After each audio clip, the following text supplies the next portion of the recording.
What's the smartest decision you made during this 2-year crisis? I think honestly, one of the smartest things that we do is we don't read our press.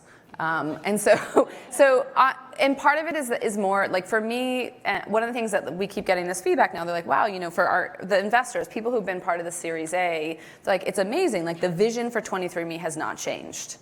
And it has been, for me, it's so obvious. Like, what we said that we were going to do when we raised money in Series A is exactly what we're executing on. And when we had the FDA warning letter and we've had other issues, like, they're just bumps. It's just a problem to solve. And I think part of what we've really learned is that, like, you can solve all these problems. Like, nothing was insurmountable. It was just a question of figuring out the solution. And I think one of the things that when you have a laser focus, when you get distracted by what other people are saying about you, I think you can lose your laser focus. Mm-hmm. And so for me, one of the things, like, we just buckled down. Like, as soon as we got our warning letter, like, I spent 10 days in my pajamas on the phone with lawyers, just figuring out, like, just getting feedback. Like, what is it that we are going to do? And what's the best piece of advice that you got?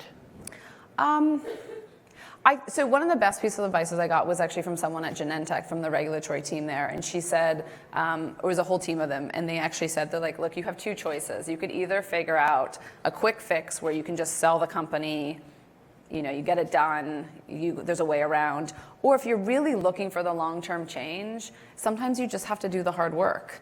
And they're like, if you're in this game for 10 years, well, then you just, like, you figure out how you work with the FDA, because by working with the FDA and by working with the regulating body, you're going to actually drive the change. And as much as I'm proud about what we've done for ourselves, but I also feel like we've actually opened up an industry where other people can start to show, like, there is a direct-to-consumer path. And I think we all hear about this more and more, that direct-to-consumer healthcare is coming. Like, people talk about the consumer. Like, do you have to go to your physician for everything? Do you have to go for a blood test? Do you have to go for all your genetic information? Like, more and more, how is it that you can actually get this information in a way that you're going to be able to understand it?